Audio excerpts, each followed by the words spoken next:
We'll jump right in and ask you first of all. Let's start with the current. You got any musical projects you're working on currently? What's happening in the world of Richie Stotts right now? Well, I'm coming down to Austin in October 19th, and it's the Paul Bearer anniversary, third anniversary party. They've invited me to come down. Craig Merritt runs that. Yes. And last year I was down there, as you know, signing some autographs and made an appearance. And they've convinced me to come down and this time bring my guitar, and I'm going to play a few songs with a Plasmatic cover band, Tits Out. Yes. Susie Bravo and Steve, and I sort of been. I said, "Wow, these guys are great, and I can do this. I'd like to play." And they asked me back, and so that's what I'm doing now. And I haven't really played plasmatic songs in about 40 years with a band.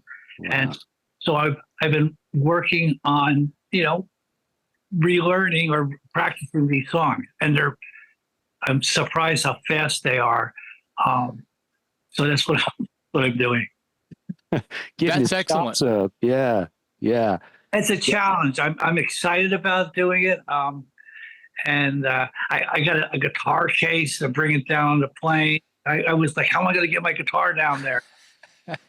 All these logistic things I haven't thought about in a long time. So, yeah. Okay. Well, I saw you last year and Tits Out played then, and I was looking at you. You were in the crowd and you had this grin on your face that was ear to ear. I think you were you were taking photos and filming video. It looked like you were having a great time. And the fact that you're coming back, I think just sort of says it all right there. There was a few people like kind of, what do you call it, slam dancing. And I was thinking, oh, I should join. But then I better not fall over. I really had a great time. And it was sort of touching that you're playing these songs. I come down to Texas and wow, there's a band that's playing Plasmatic songs. So, I've been in contact with them, and I think it's great. I'm looking forward to it. I would like to. I mean, obviously, I know the answer, but how many Plasmatics tribute bands do you know about? I have not. Well, there was one here in New York a long time ago, and did I play with them? I might have. No, I don't think so. There's a long time ago there was one, but I don't know any other bands that are Plasmatic cover bands. I think there's some other ones, but I haven't been keeping up on the Plasmatic cover bands. Right. But I guess I was proving the point through your brain that it doesn't happen every day. Yeah, I mean, you can count them on one hand, Yeah, and that's also still keeps it cool. No one's gatekeeping the idea of a Plasmatics tribute. So, well, these guys are actually, I think they keep the spirit right, and and Susie Bravo is a great character, great singer. I really think I hope they go on and do some other stuff. I know they do some other cover stuff too, and the band is really good. There's Omega and CC and Dave the drummer and Steve the guitar player and Susie. I think I got that right. I might be wrong, but I think I got that right. Well, it was a lot of fun when you were here last year, and I was so glad to see that you're coming back. And there's also another band on that bill called East Side Suicides, which is making their return after, 20 years or something like that, led by our own Frankie Nowhere here in Austin, Texas, who's a great front man himself. So it's going to be a great day, October 19th, for all of you in the Austin area. Richie's going to be on hand, playing some Plasmatics tunes, signing some autographs, etc. October 19th at Paul Bearer Press. let's go all the way back to the beginning, Richie. What got young Richie Stotts hooked on rock and roll? What album or concert or whatever made you go, that's what I want to do? I saw this picture today, going just on Facebook, and I saw a picture of Jack Cassidy and Yorma and Grace Slick and John Densmore at this Hollywood thing last year, some Hollywood Hall of Fame, and I always was like a big Jack Cassidy fan. I don't think too many people probably know who Jack Cassidy was, but he was the bass player for the Jefferson Airplane. I always loved him. Yeah. And so it goes back that far. It goes back to the days of the San Francisco Sound and Jack Cassidy and Yorma, and there was Blue Cheer, and then there was well, this goes back to my high school. What I was inspired when I was a kid, Yeah. and I was always just loved, sort of, I don't want to say revolutionary rock and roll, but loud rock and roll that was a little bit different. Yeah. And so what got me started was partially that, and partially just the love of, just wanting to be a guitar player. And I think I wanted to play the blues and stuff, but then I came down to New York and I realized I got to do something different. And I guess I'm a bit of an opportunist. When I came down here, and the punk thing had just started.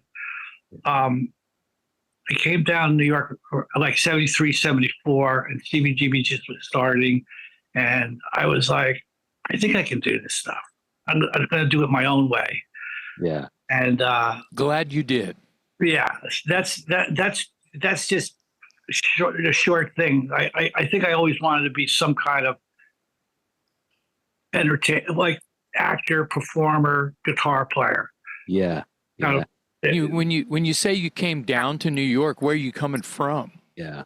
I grew up upstate New York. Well, people in New York City call it upstate, and upstate people call it, that's not upstate, but about an hour and a half north of New York, a small town.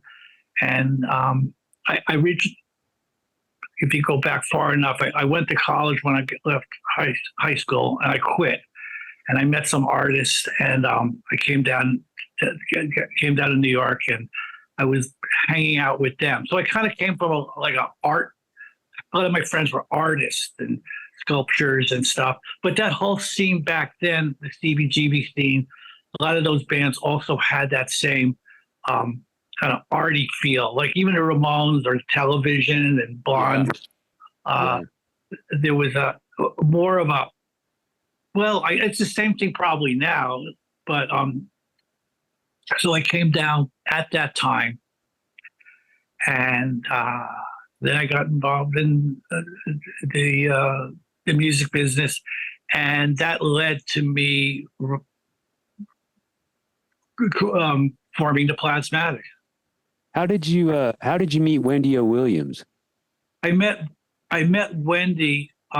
The long and short of this is I was approached by Rod Swenson, who was Wendy's partner, and Rod wanted to had see me in a previous band, and he approached me and said he wanted to put a band together, but he really didn't know how to put a band together, and he wanted Wendy to be the singer, and Wendy had never sang in a band or anything. He says, look, I just want to put a band together with Wendy the singer. If you could help me put a band together and start writing songs, and I was like, sure, let's do it.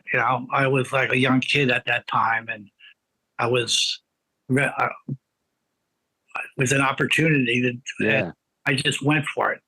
What did you see in Wendy? You said she wasn't really she had no background as a singer necessarily, but it seems obvious in hindsight, but when you're meeting her for the first time and no one knows who she is, what about her? What do you see in her that makes you go, yeah, I need to partner up with this girl?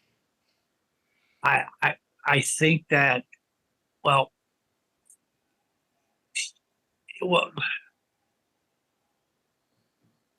it was I think she had a lot of excitement to want to do it. I don't think that I don't think any of us knew what was going to happen. And, but that's a good question.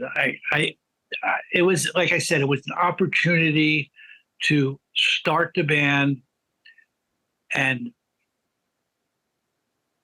Rod Swenson had somewhat of a vision in the sense that he wanted to put this band together. He said, "Oh, I got some money. We can do a demo." And I was willing to do anything. It was a gamble. Yeah. I mean, we were thrown together, and I kind of trusted him, and I trusted her.